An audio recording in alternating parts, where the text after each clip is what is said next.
Okay. So yeah, first of all, I'd really like to thank you for agreeing to participate in this interview as well as in our workshop here at the center. You were one of the speakers for the workshop Search for Solutions, Lessons and Warnings from Refugee Situations, and definitely very enlightening and important contributions for the debate at the center. So thank you very much. Thank you. It's a pleasure being here. Yes, and I would just like to start by your research, since it tackles the informality of refugee integration within the African context. Could you tell us more how these informalities take place in different African countries, and if there are region-related specifics to it? Okay, thank you so much, Bianca. I would start by saying, of course, I don't want to pretend that I'm talking about 50 plus countries on the continent. My views basically come from the countries where I've done research.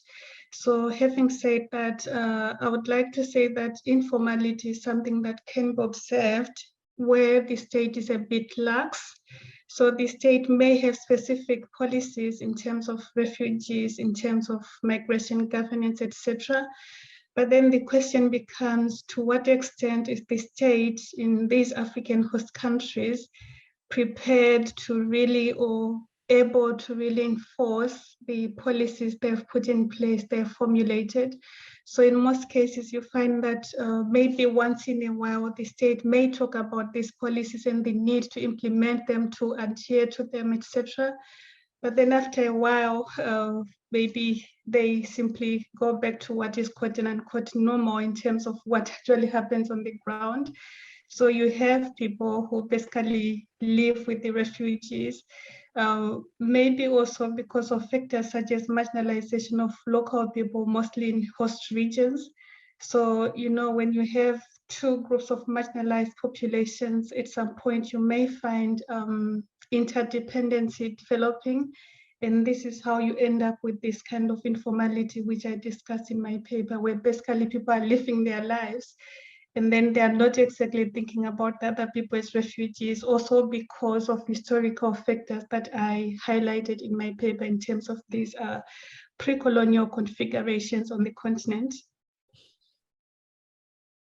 I think it's very interesting that you mentioned the historical context as well as within the African borders or the border regions. And so do you see how these informalities, are they only applicable to these borders where groups potentially have a very strong connection to the host nation, or do you think informalities can also, integration can also profit from informalities in regions where this is rather not the case? Yeah, I would say based on my research that informality can also happen beyond these border regions. So for example, my doctoral fieldwork was on urban refugees, and I also observed the same dynamics where refugees simply defy the encampment policy of the host country, and then they move to urban areas in search of economic opportunities and even more security according to them.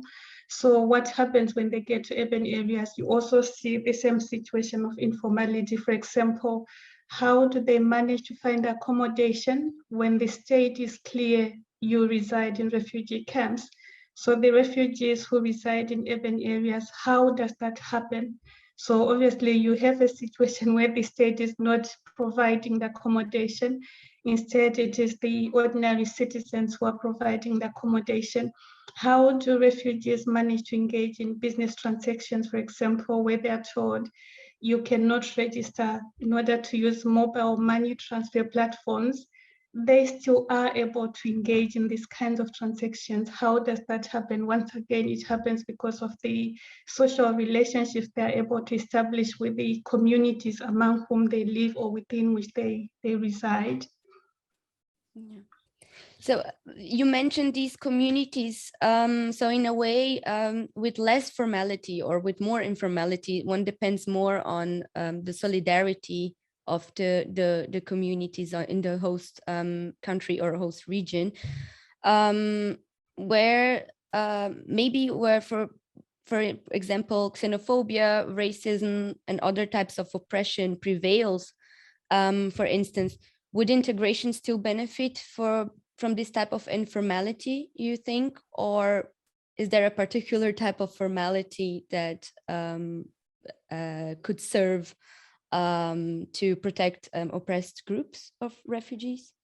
Yes, thanks for this question. I think maybe I would highlight the necessity of nuance when we look at the experiences that refugees go through in the host countries and host communities.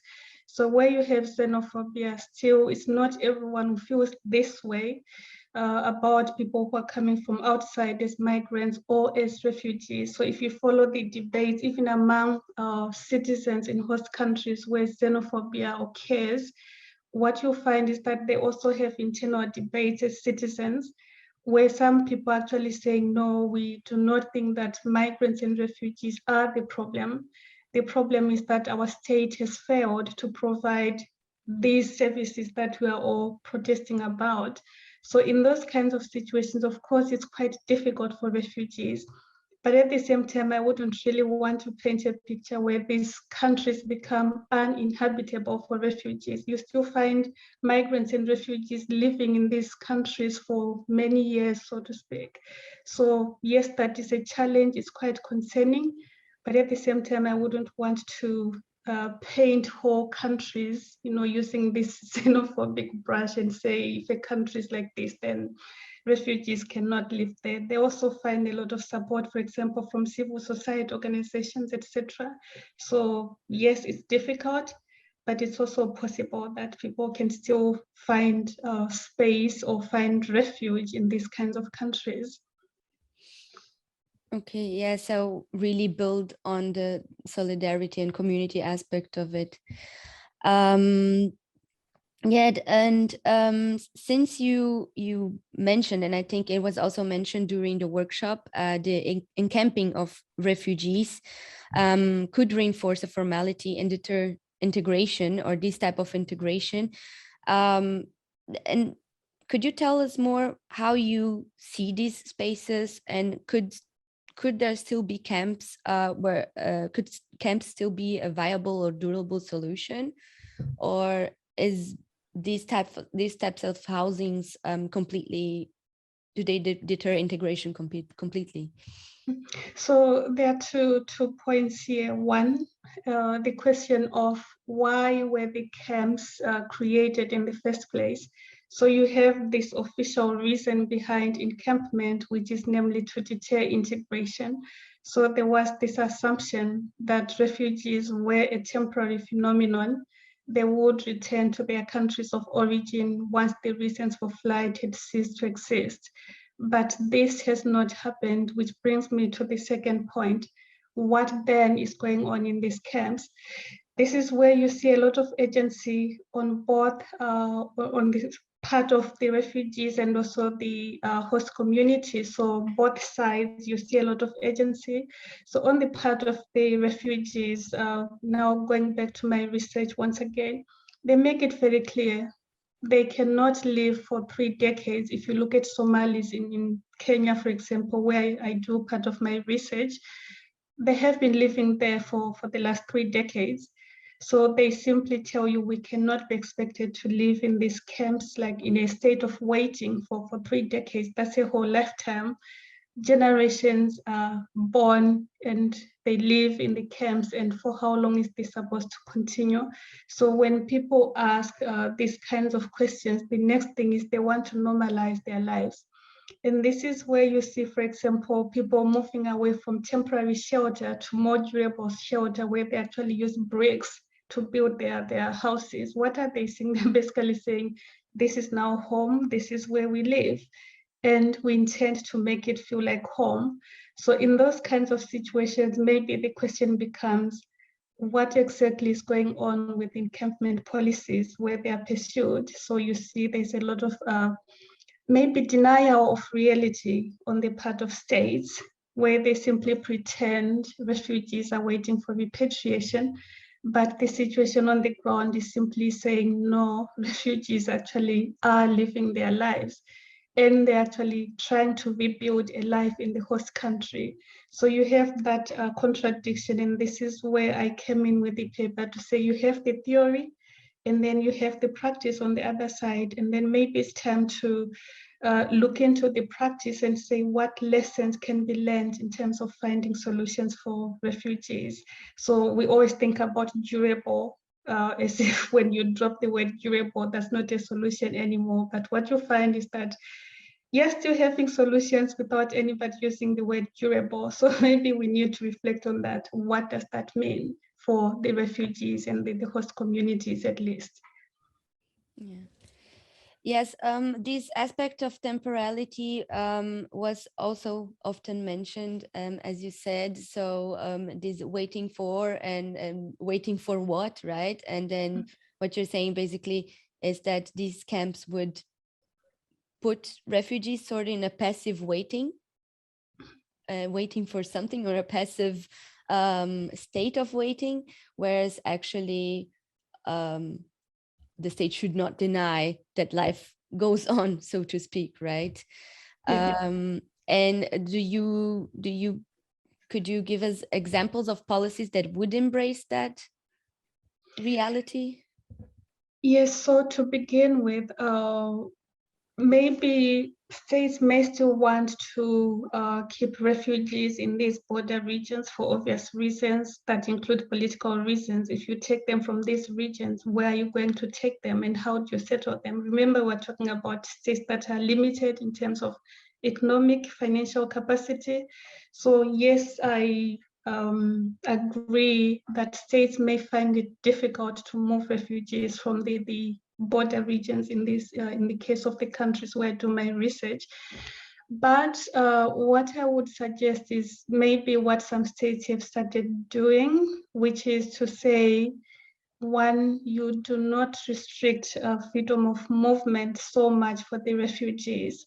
So in other words, you allow the camps to transition from spaces of confinement to maybe villages or spaces where you want to see development into cities, depending on the development policies of the country.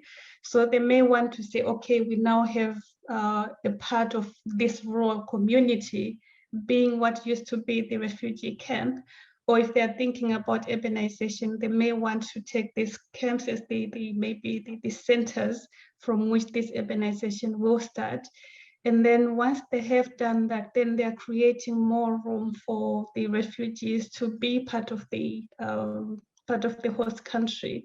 So as long as we have situations where people have to ask for travel passes, for example, in order to leave the camp, then that's a problem. But if the state understands that people can still move if they want to, which is the reason why countries that pursue refugee encampment also have urban refugees. How did that happen? So in other words, I think my point is for host countries, host governments to simply accept the reality that refugees, one, they are not waiting to repatriate. And two, why not accept this reality that one, you have people who have created relationships with the host communities. You have people who now live in the cities, and some of them are also contributing. If you look at, for example, Nairobi and in the raw Somali refugees in the city, it's very clear to see their contribution in terms of economic contribution. So when you have this situation, why not maybe tweak your refugee policies as a host country so that you can also benefit? This is the other issue, the assumption that refugees are there to take, they have nothing to give. But when you look at the reality on the ground, once again, you see that refugees are also bringing in money. When you talk about remittances, it's not only the migrant citizens who are sending money to these host countries, you also have resettled refugees. sending money to refugees in these host countries, right? So why not tap into this? If you're talking about remittances, how do you then exclude this particular form of remittance simply because it's coming to refugees? If they were to include it, what would happen? Maybe they need to also consider that. Yeah, so basically get this refugee label out of the role of passive waiting, and maybe even I think that this was also mentioned during the workshop, this particular economic role as a seeking employment, and see that they actually have something to contribute, and maybe are actually even active in their own camps, even if put there. So, and during the workshop, it was also we also discussed a lot about the global north and global south, and also if these terms are still, if they are outdated, if we can put every country from the so-called global south into a category. But do you think this is something that states from the global north, or so-called global north, could learn from these informalities in refugee policies? That's a tricky question. Of course, there's a lot to be learned from these countries, but then the question is, are these countries in the, I'll use the global north so that we don't have to get stuck with terminology. The question then is, do we have states in the global north that are prepared to allow these situations to prevail, where, for example, someone can walk into a city or into a village, and then they simply look for accommodation, and they say, you know, I would like to live here, I'm a refugee, and then the owner of the property simply says yes, and then they don't get into trouble with the authorities, right? So as long as you have states that take full control of mobility, even intra-country mobility, then it becomes difficult to have this kind of informality, because people have to be allowed to live in specific spaces, specific cities. So I think that makes it difficult for this kind of informality to also happen in the global north, because there has to be records. The countries that I'm talking about, they rely mostly on estimates. And sometimes people do not even know how many refugees are living in a given community, especially those who have self-settled. So when you have that situation where the state is not, for want of a better word, hands-on, that would be different from situations where the state is very much hands-on in terms of accounting for people and explaining who is where and what is their status there. Yeah, it's very interesting that you mentioned settlement. I think in the literature, if you're talking about host countries in the global north, is something that doesn't even come up, or is unthinkable, as it is very likely that refugees would reassert their rights, and through law and through formalities get more freedom, and not through informalities, right? And so now, from the field of refugee studies, what do you think, what can we learn from informality? Does it show an inevitable progress, or what do you think could be learned, and or could be added to the literature, or what is missing? I think what's missing is maybe more focus or departure from what I would refer to as state-centric approaches. We usually want to approach refugee policies, forced migration from that perspective, where we focus on the state, what is the state doing or not doing? And then we have people on the ground that are really visible, the host communities, And of course, we talk a lot about refugee agency, but what does it really mean when it comes to how we are studying refugees or how we're studying forced migration, right? So I think what can be learned here is the idea that solutions can be found outside these formal institutions that we're all used to. So you have this initiative being taken at the level of the local community. And when we now, I'm being specific to Africa and its borders, when you look at Africa, we always assume when we study refugees that these countries have always existed, but these countries were invented in the 1800s, with the scramble and partition of Africa. So that's when those borders, the current borders that we have, at least some of them, came into existence. So when you think about it that way, then it directs you to the question, do people really care, ordinary people really care so much about these borders? Of course, you do have people who care when you think about xenophobia. People are basically talking about the same borders that I just referred to, the colonial borders. But then when you also look at other situations, you find that these borders don't really matter. They're there. People do get national ID cards or passports from a given country, but when it comes to their everyday lives, they don't care so much about these borders. They simply cross them. And remember, these borders are also not very clear in terms of physical marks or physical markers that simply tell you this is where the border is. So you can just walk and then the person tells you the other side of that tree or that river is now the other country, our neighbor, right? So when you look at it that way, you find that it's so easy for people to move back and forth because these are also very porous borders. So after they were drawn, you find that many people who found out or found themselves in regions where the state was not very active in terms of controlling transport and mobility, they continued with their lives. Your cousins are on this other side of the border, and there's no one physically there to stop you from crossing the river. So you continue, it's business as usual. You cross the river and then you go to your cousins and then they come to you as well and you do that back and forth. So there is actually a case of the Mlambo clan.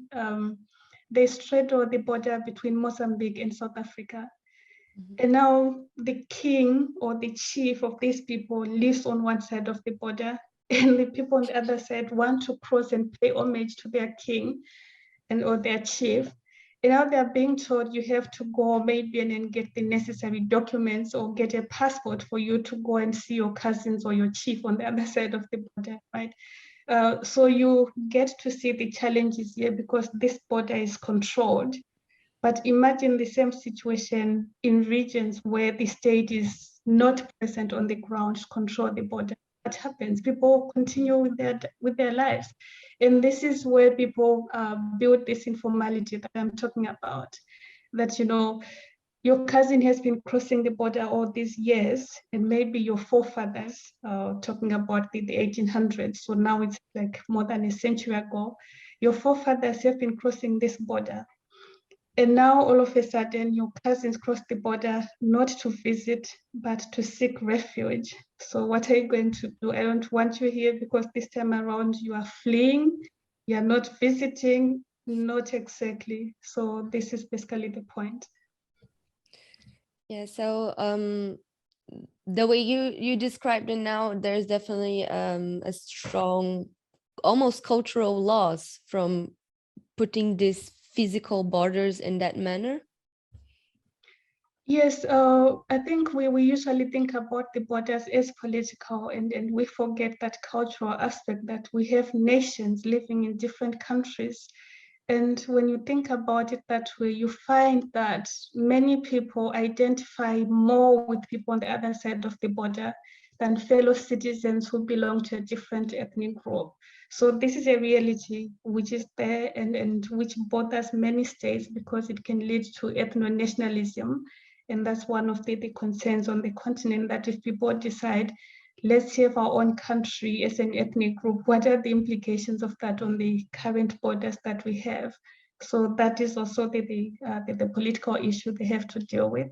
But yes, the cultural issues, people have these intermarriages across borders. So like I said, life goes on and you have these divided or conflicting loyalties, people being loyal to their traditional leaders and also trying to be loyal to this country where they're now citizens. So it's quite interesting to look at how people juggle these conflicting loyalties in their everyday lives. Your perspective is obviously very refreshing in also in terms that it takes away the label refugee from, oh, they are coming here for a reason or coming here to get a job and for labor and so on. No, what you're saying is that maybe they're crossing the border for very cultural, sentimental reasons, more than economic or to fulfill this economic perspective, right? Yes, just to add on to that, I've always had problems with labels, not because of the labels themselves as such, if that makes sense, but because of the meanings that are imputed to these labels. So yes, we can refer to people as refugees, but at the same time, we shouldn't really obscure some of the categories that are often blurred or that often disappear when we refer to people as refugees. People are much more than a single label. So I would say maybe if we started looking at refugees as, for example, who they are when they are not fleeing their countries, and how did they move to this or between these two countries before they were forcibly displaced? So maybe if we ask these kinds of questions, we may be able to understand people better instead of forcing them, lumping them together under one category, and then usually using stereotypes to define these people.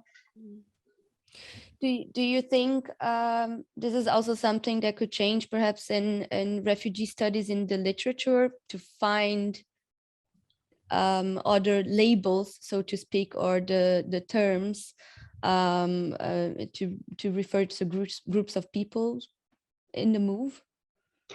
It is my wish, and it is also my hope that we get to a point where we look beyond this particular label. I have always used this example that, for example, I study forced migration and migration in general. So if I were to flee my country, would I stop being a scholar of forced migration and just become a refugee? So I guess you you get the point that I'm trying to make here, that we are dealing with people who may have been studying forced migration before they were forced to flee their countries.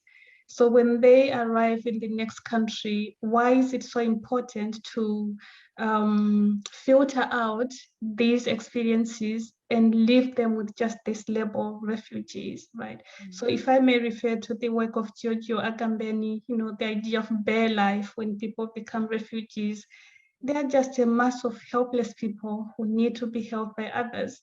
But when you dissect these people, that's when you see professionals, that's when you see researchers, etc. So I always wonder, why is it so difficult for us to also look at groups by also understanding or appreciating that this group identity, it masks a lot of other identities that are relevant to our understanding of these populations that we're studying. Yeah, thank you very, very much for participating. I'm looking forward to your next publications, and as well to other publications that are shifting away from this categorization. And particularly projects that might emerge in cooperation with the other scholars who took part in the workshop as well. So thank you very much. Sure, thank you. I'll be sharing my forthcoming co-authored publication on informality, so I'll remember to share, or at least to let you know when it comes out. Thank you so much. Please do.